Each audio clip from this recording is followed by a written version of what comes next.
Buenas tardes, pues vamos a hablar sobre varios conceptos básicos en la alergología. Uno de ellos pues es la alergia, la atopia y la hipersensibilidad. Siguiente.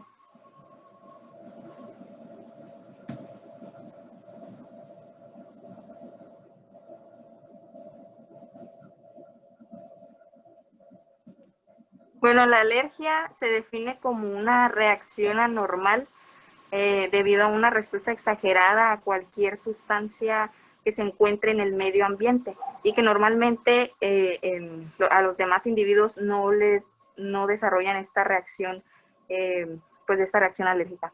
La atopia vendría siendo los antecedentes genéticos, la predisposición que tiene el individuo para desarrollar estas manifestaciones alérgicas y que aparte, pues, estos también van a producir una mayor cantidad de inmunoglobulina E. Siguiente.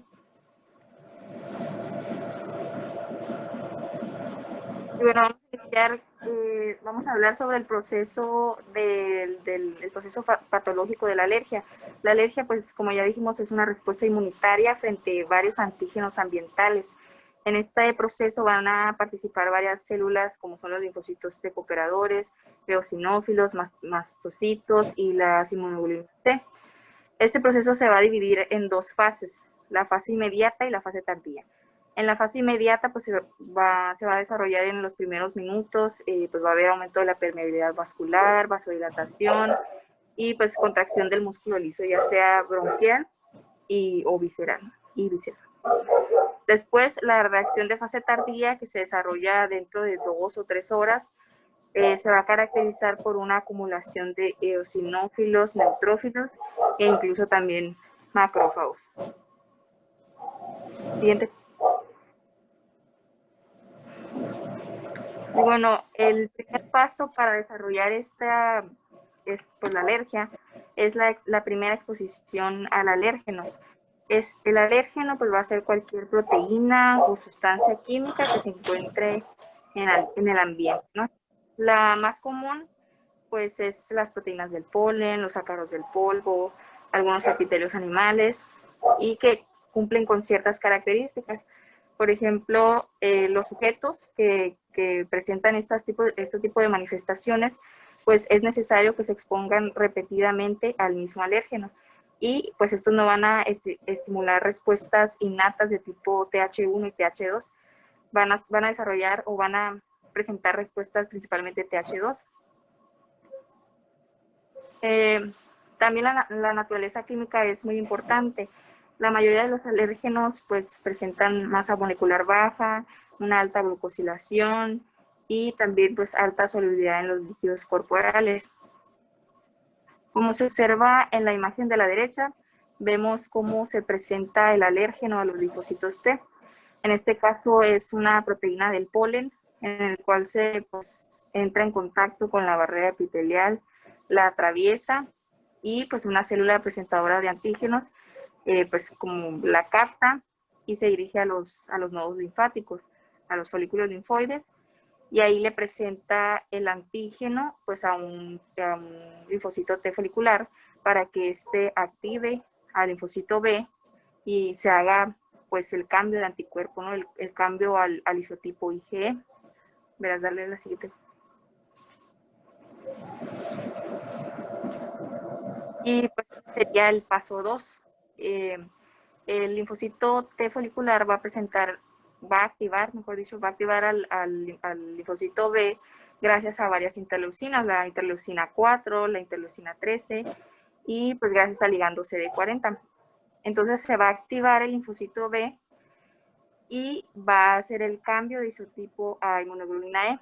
Después se van a secretar, va a pasar al torrente sanguíneo y estas células plasmáticas van a secretar estas inmunoglobulinas C para que se unan a un receptor que está presente principalmente en mastocitos y que tiene una alta afinidad por esta inmunoglobulina E, que es el receptor para la fracción cristalizada de la inmunoglobulina E.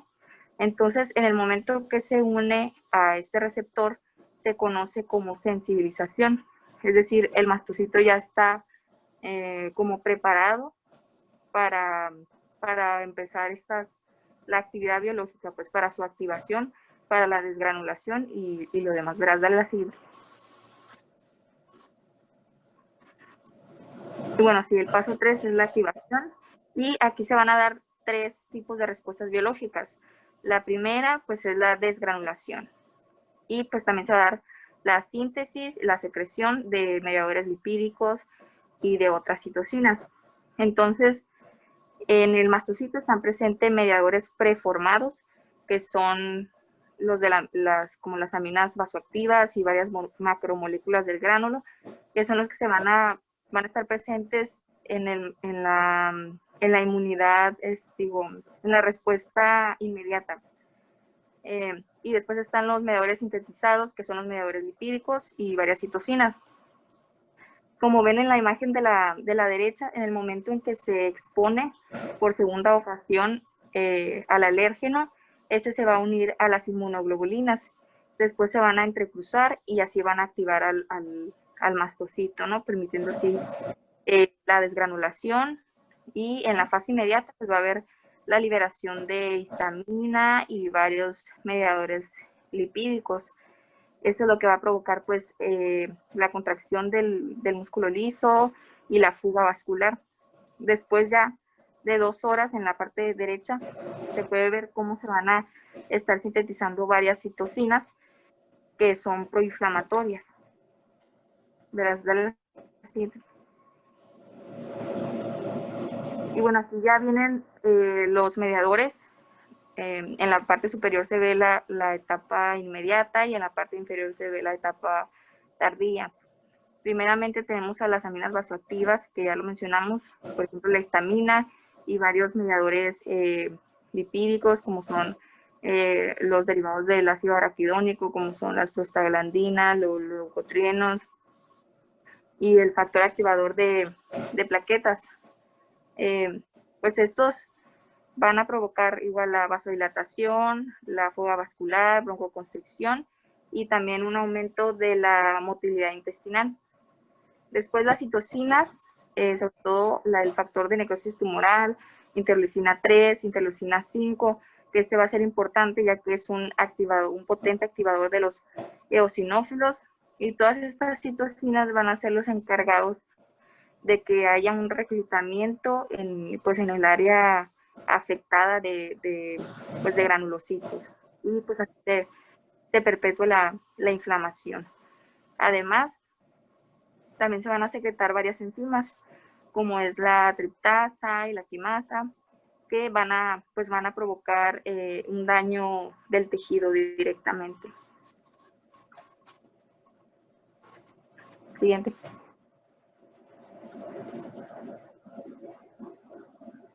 Y bueno, todo este proceso es un tipo de hipersensibilidad, un tipo de reacción de hipersensibilidad. Entonces, pues vamos a empezar definiendo lo que es la hipersensibilidad.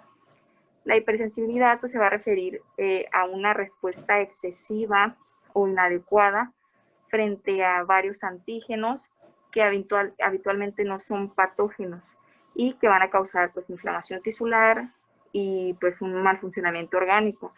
Entonces, esto es lo que es hipersensibilidad, una respuesta inmune excesiva, al contrario de lo que es la inmunodeficiencia, ¿no? Que es una respuesta inmune pues escasa.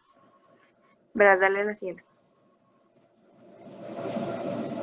Entonces, se creó la clasificación de Helicons. La alergia, pues va a ser un tipo de hipersensibilidad inmediata, que es el tipo 1, ¿no? Que va a estar mediado por inmunoglobulinas, inmunoglobulina E, mastocitos, linfocito TH2, ¿no? Verás, dale a la siguiente.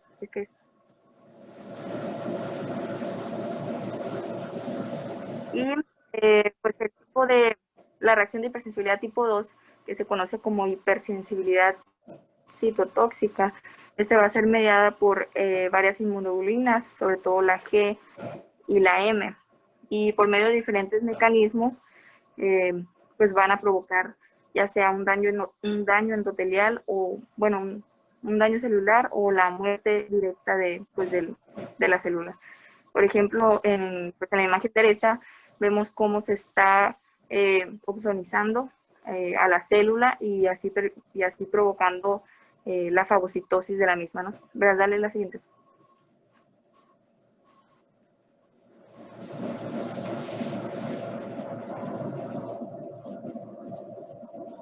Y pues aquí tenemos otro mecanismo por el cual hay causa lesión, bueno, varios.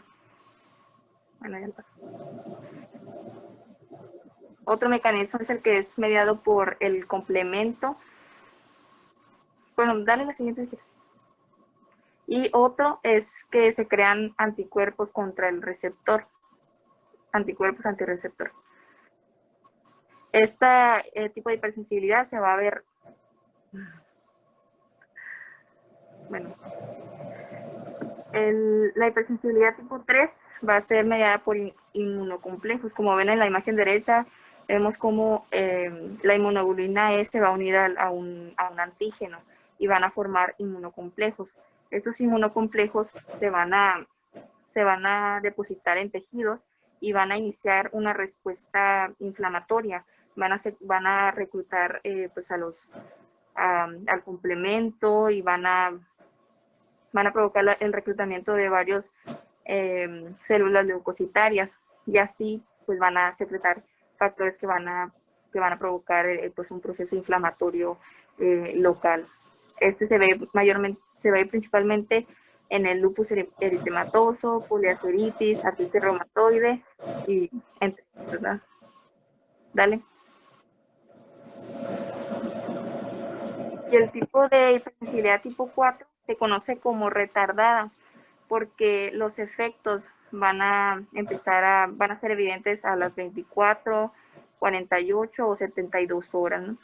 Va a estar mediado por linfocitos T cooperadores y citotóxicos y pues estos van a secretar varias citocinas implicadas en la hipersensibilidad. Como pueden ver en la imagen derecha, vemos como una célula dendrítica le está presentando pues algún antígeno al linfocito T y pues dependiendo de la citocina que se secrete, pues en este caso hay una diferenciación al linfocito TH1. Este linfocito pues va a secretar varias citocinas dependiendo de la célula que se quiera pues activar, van a ser el tipo de citocinas que se secreten. Por ejemplo, ahí vemos que para activar el macrófago secreta interferón gamma, o también puede activar los eosinófilos, sobre todo la interleucina 5, y pues también a los neutrófilos, ¿no? Entonces estos neutrófilos, bueno, estos granulocitos van a ser reclutados al área afectada y van a desencadenar un proceso inflamatorio. Continuando con la genética de la respuesta alérgica, se encontró que hay factores genéticos que están relacionados en la susceptibilidad individual y que participan junto con el medio ambiente para poder desarrollar ya sea una enfermedad alérgica precoz o que la enfermedad persista crónicamente. Se descubrió que el medio ambiente, al modificarlo, también se modifica el riesgo de poder ser una enfermedad, ya sea tanto alérgica precoz o que no tenga la gravedad como al quedarse en el ambiente que la desarrolló.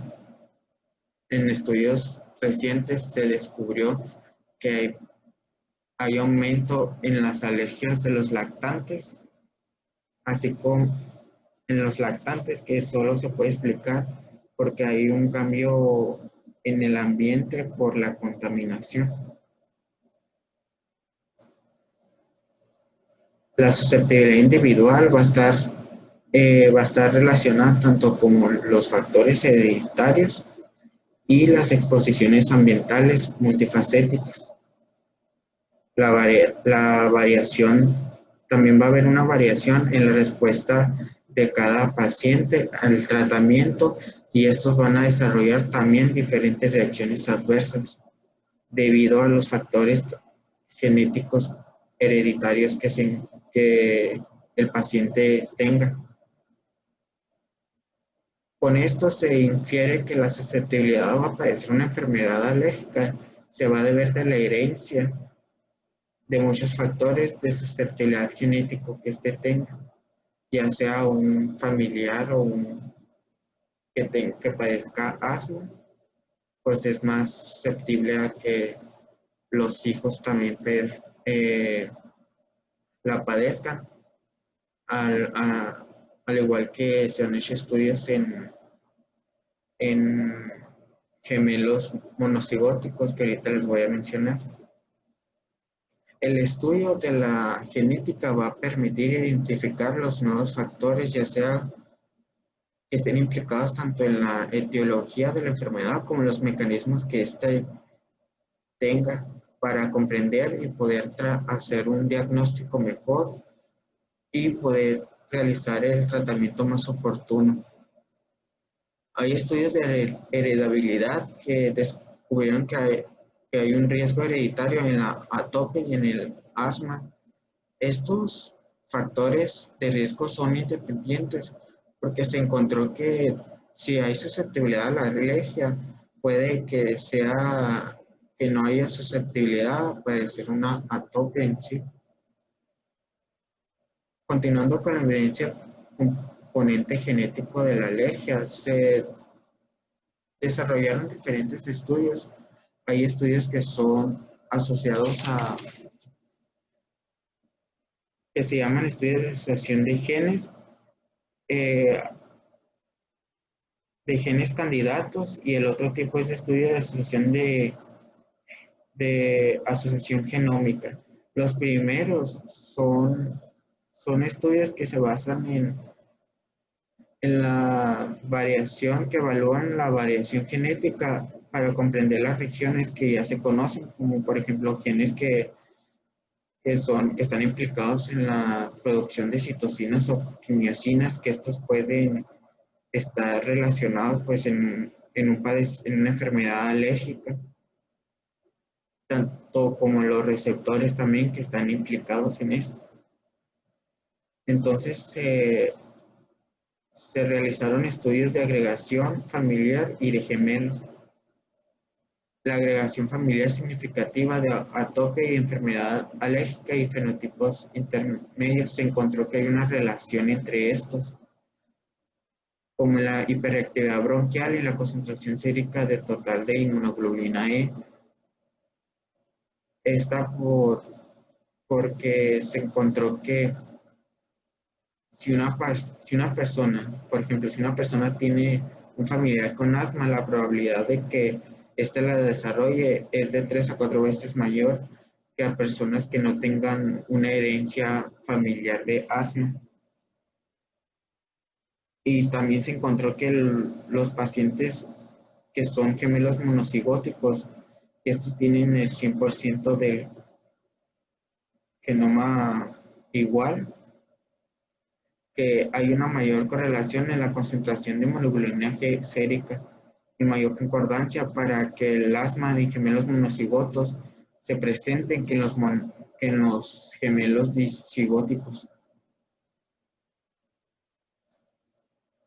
Buscando los genes de la enfermedad alérgica, existen polimorfismos, que es una variación de bases nitrogenadas en la cadena de ADN. Estos se pueden mencionar como mutaciones, que pueden ser mutaciones simples como la sustitución, la inserción o la pérdida de un par de bases nitrogenadas, o ya segmentos largos de ADN. Esto cambian al ADN de manera que haya más susceptibilidad a padecer enfermedades alérgicas, como por ejemplo los genes implicados en la producción de citocinas, o implicados en la inmunidad, en la inmunoglobulina E o en la A, que ahorita les van a hablar de cada uno. A estos tipos de polimorfismos se les llaman alelos raros. Ahora, continuando con los conocimientos actuales que se tienen sobre la atopia, se descubrió que en el receptor que tiene alta afinidad para la inmunoglobulina E hay una mutación en la cadena alfa, que esto pues percute en la respuesta inmune normal y la altera. también se encontró que hay alteraciones en el factor de transcripción que regulan las respuestas de los linfocitos T y que hay una mutación en el cromosoma 5, que esto es relacionado en la producción de interleucinas 4 y en la interleucinas 13. Continuando con las interacciones del gen y el medio ambiente, como ya les he dicho, la susceptibilidad de que un paciente presente estas enfermedades alérgicas están como en balanza de factores genéticos y ambientales. Cuando una persona esté en relación a un componente ambiental, esta va a ser, junto con los factores genéticos, que se presenten las enfermedades alérgicas. Y pues el medio ambiente va a desarrollar que una persona inicie la enfermedad y la evolución clínica, porque puede presentarse pacientes que no tengan que tengan los factores genéticos, pero no tengan los factores ambientales y no se desarrolla la enfermedad, a diferencia de pacientes que los dos factores estén presentes. Continuando, un ejemplo es el asma, que en el tabaquismo pasivo en los pacientes, esto va a aumentar la reactividad en la vía aérea y por consiguiente también la incidencia en asma en pacientes pediátricos. Los receptores TLR4 y el CD14, estos van a estar relacionados en el reconocimiento y la eliminación de las endotoxinas bacterianas, que esto puede relacionarse en pacientes que vivan en una granja o que tomen leche de granja, ya porque los niveles de endotoxinas en el polvo doméstico sean altas. Entonces estos van a desarrollar una sensibilización a alergenos presentes en el ambiente, ocasionando una respuesta inmunitaria anormal, produciendo la enfermedad.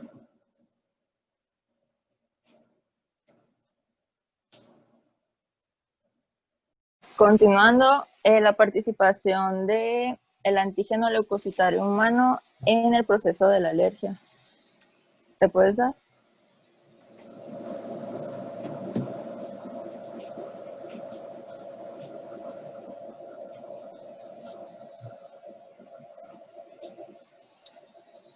Bueno, básicamente lo que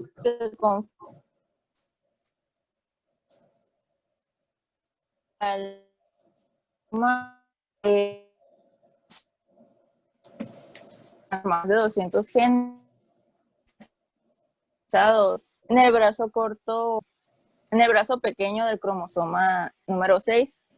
Entonces, este conjunto de genes va a codificar básicamente al complejo mayor de histocompatibilidad, a los MHC, que son proteínas de membrana o son también proteínas solubles que básicamente van a ayudar al sistema inmune pues a ejercer su función.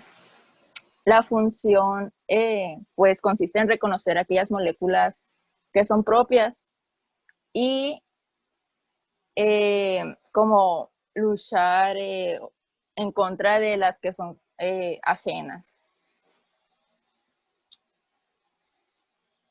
Los genes del antígeno leucocitario humano se van a caracterizar por ser poligénicos, pues ya porque está conformado por muchos genes, más de 200 genes, también por ser polimórficos, ya que son diferentes en cada persona, en cada individuo, y porque son codominantes, ya que se expresan tanto de los genes por parte del padre y de la madre.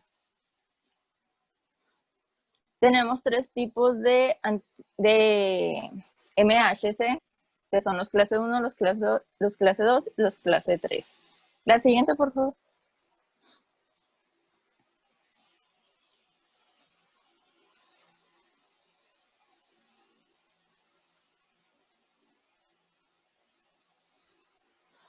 La estructura del complejo mayor de histocompatibilidad pues está compuesta por 4 dímeros. Son extracelulares. Están en el MHC clase 1, está conformado por una sola cadena, es una cadena pesada, que está conformado por el alfa 1, alfa 2 y alfa 3, y por una beta microglobulina. Mientras que el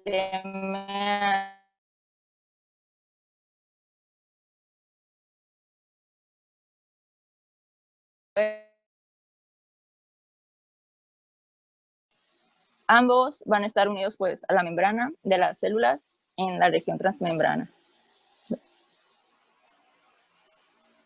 Ambos complejos pues son proteínas de membrana, los clase 1 y los clase 2, y van a participar en la presentación de antígenos en la respuesta inmune. A diferencia de los MHC tipo 3, que estos son moléculas solubles, que también participan en la respuesta inmune, pero no presentan antígenos. Las características. Los MHC tipo 1 está presente en todas las células nucleadas, en todas las células del organismo, y se caracterizan por presentar sus antígenos a los linfocitos T citotóxicos o CD8.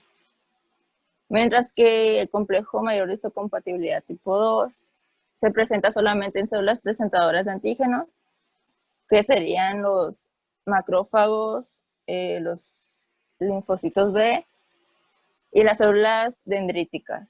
También en el epitelio del timo y en células en linfocitos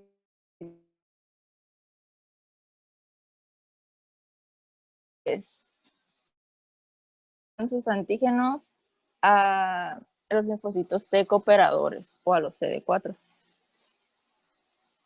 En este caso de los de clase 2, tenemos que las células nucleadas pueden ser inducidas para que pues expresen también el MHC tipo 2. Normalmente expresan el 1, pero pueden expresar el tipo 2 mediante la exposición al interferón gamma. Y bueno, en ambos complejos existen clasificaciones, se clasifican como clásicas y no clásicas.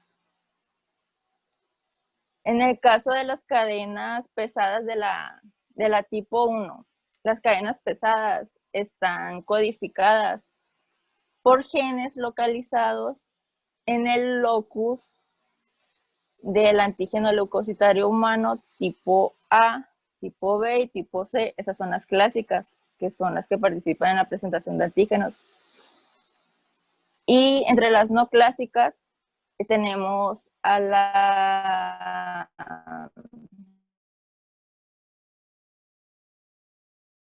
no presentan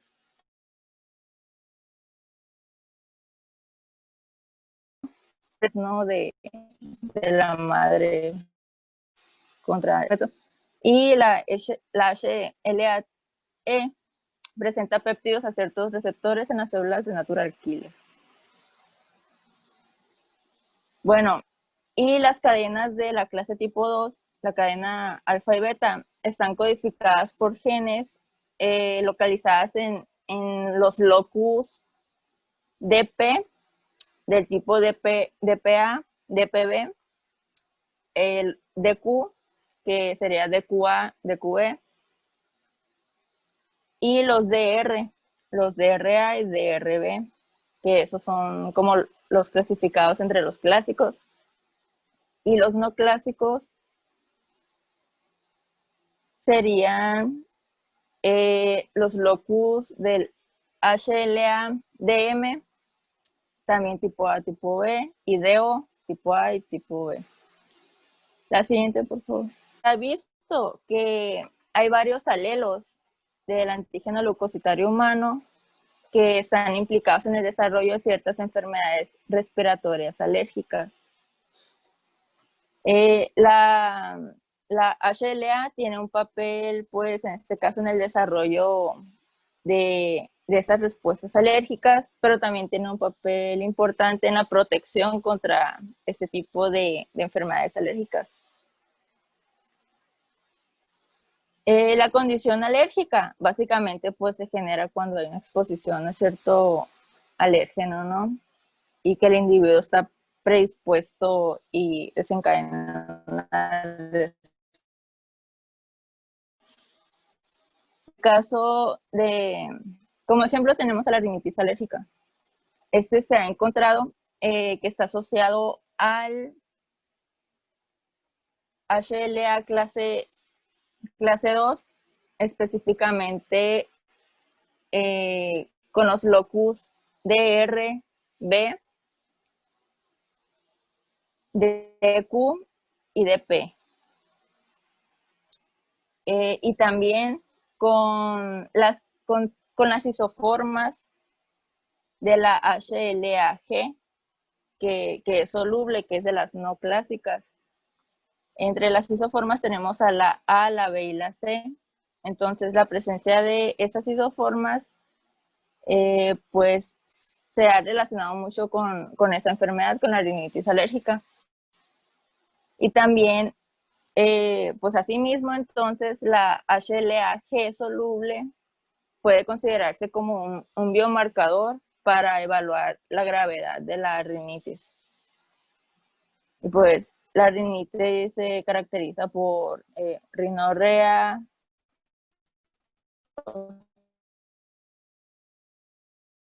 y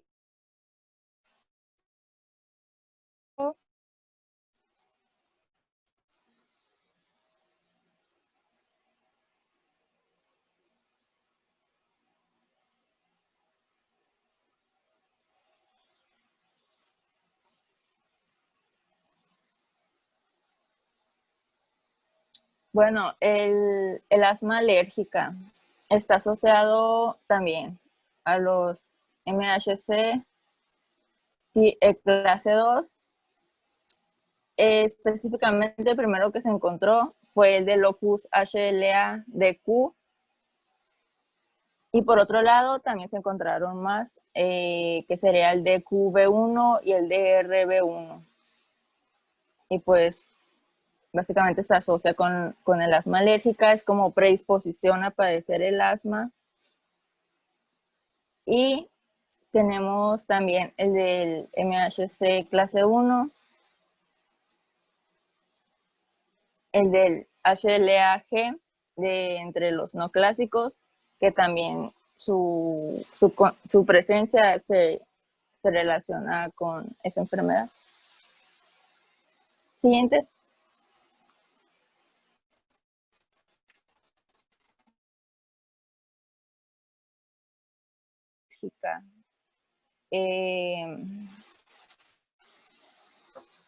Pues podemos encontrar los locus DRB1, 1501 y 1503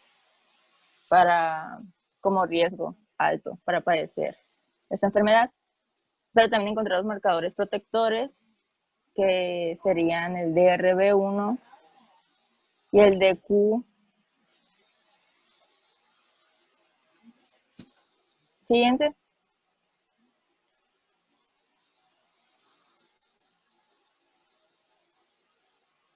Bueno, sobre la alergia a los alimentos, pues hay reacciones adversas y no tóxicas a antígenos alimenticios que pueden o no estar mediados por inmunoglobulina E.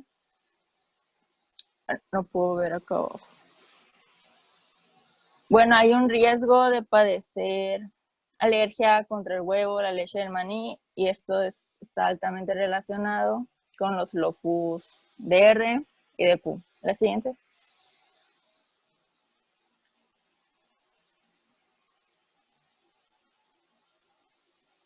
Esa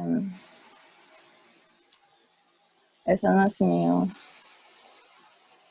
La siguiente.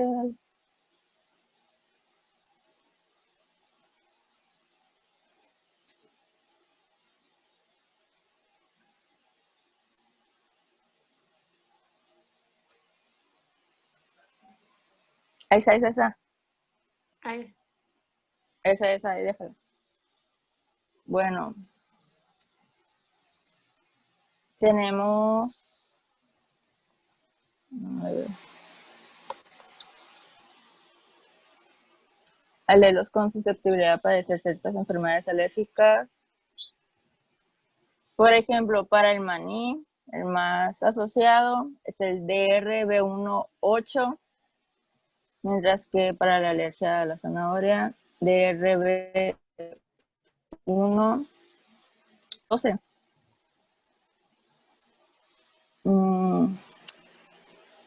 Para la alergia al látex de las frutas, por ejemplo, el DQB1, 0201, perdón. Y así podemos encontrar muchos, es una lista muy larga y hay demás alimentos, pero estos son como ejemplos nada más. La siguiente. Bueno, sobre la alergia a los fármacos, tenemos que pues una ventaja, ¿no? Se recomienda un cribado del antígeno leucocitario humano antes de prescribir un fármaco para evitar ciertas afecciones graves. Entre los fármacos a los que más se les ha encontrado como predisposición a las personas a padecer alergia es a los antibióticos, beta-lactámicos y también como a los AINES. Entre las reacciones cutáneas que pueden tener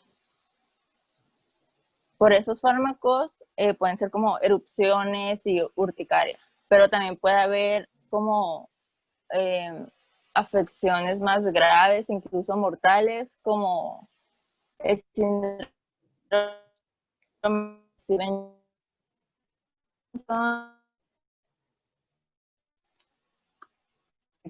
etcétera. Y como ejemplo tenemos a la carbamazepina, por ejemplo, que bueno, he encontrado aquí, como dice en la tabla, en chinos y tailandeses, se asocia más con los locus HLA-B 1502. Y así nos podemos ir. La dapsona, HLA-B 1301. Siguiente. ¿Me escuchas? Sí. Bueno, pues ahora vamos a hablar de las inmunoglobulinas que más ocupan un lugar importante en la reacción alérgica. La primera es la IgE. Esta tiene una función de inmunidad protectora. Más que nada se le conoce su función de inmunidad hacia los diferentes parásitos que pueden afectar a la población de países menos desarrollados. Tiene una concentración sérica de aproximadamente 0.05 miligramos por mililitros, una semivida de 2 días y pues está secretada en forma de monómero, no forma formaciones ni nada así. Y pues su función es en contra de los parásitos, helmintos y pues su función en la hipersensibilidad inmediata, que es en su parte de las alergias. Se menciona que la mayoría de las alergias se presentan como una consecuencia del individuo que se ha sensibilizado contra un alérgeno a producir anticuerpos IgE contra el mismo. O sea, en la reacción alérgica la mayoría de estas veces va a haber un alérgeno y un individuo que está acostumbrado, que ya produce IgE contra este alérgeno. Siguiente, por favor.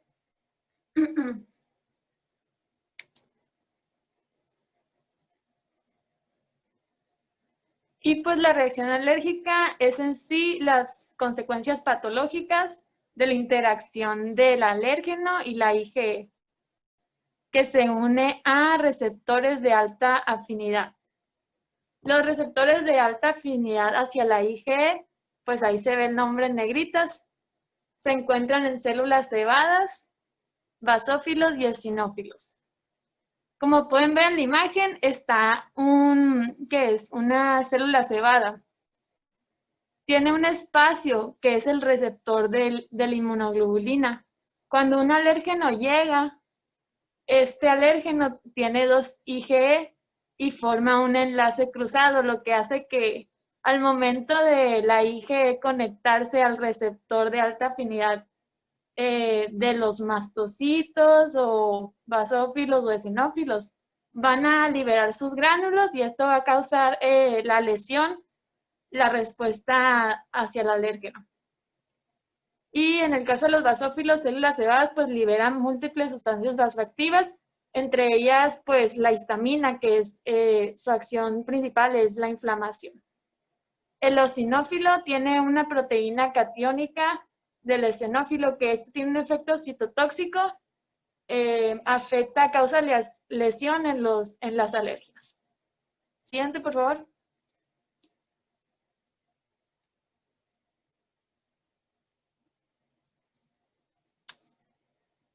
Bueno, una vez que tenemos iniciada una respuesta con IgE, es muy importante saber que esta respuesta puede ser amplificada. La amplificación es por parte de los mastocitos y basófilos, que una vez activados en su superficie expresan un ligando CD40. Este ligando puede activar linfocitos T y al mismo tiempo secretan interleucina 4. Esta interleucina hace que el linfocito T que se unió ahí pueda cambiar de isotipo hacia IgE y producir inmunoglobulina. Y pues también la respuesta IgE exige la ayuda de linfocitos TH2 que producen la interleucina 4 y se dice que las dosis bajas de antígeno favorecen la activación de TH2, por lo que el alérgeno la mayoría de las veces viene en pequeñas cantidades, así que favorece la inflamación, los linfocitos proinflamatorios. Siguiente, por favor.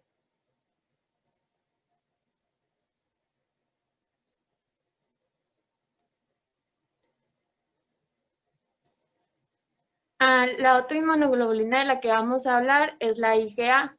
Esta inmunoglobulina pues está presente en suero y en secreciones. Tiene una concentración sérica de 3.5 miligramos por mililitros y dura en suero 6 días. Tiene una forma secretada que es la IgA en forma de dímero. En monómero también se puede encontrar y en trímero. Y pues, primero que nada, la IgA se encarga de la función de la inmunidad de mucosas principalmente y es la que se secreta en secreciones del tubo digestivo, del árbol bronquial, de la nasofaringe, la leche, el calostro, la saliva, todas las secreciones. Y esta actúa localmente neutralizando los posibles patógenos de la luz intestinal, de la faringe y así. Siguiente, por favor.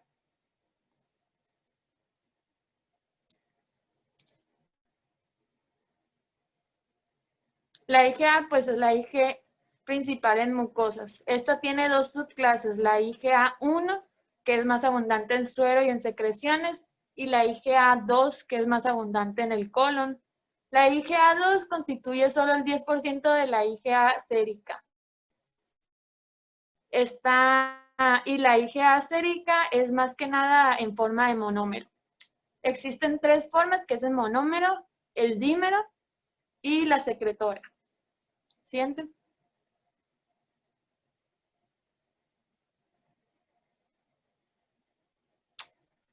Bueno, la IgA dimérica es una IgA predominante en secreciones y mucosas.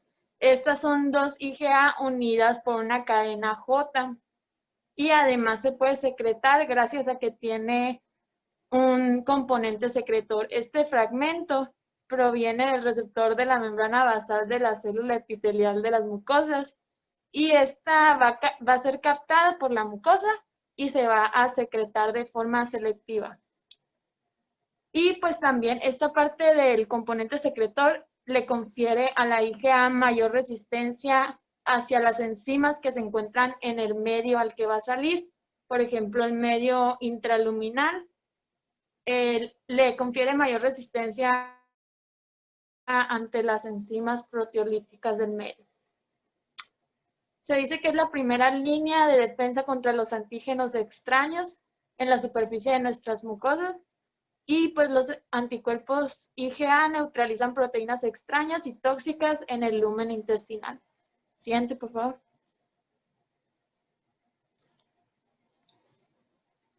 Aquí vemos una imagen de cómo es, cómo el receptor del componente secretor lo reconoce.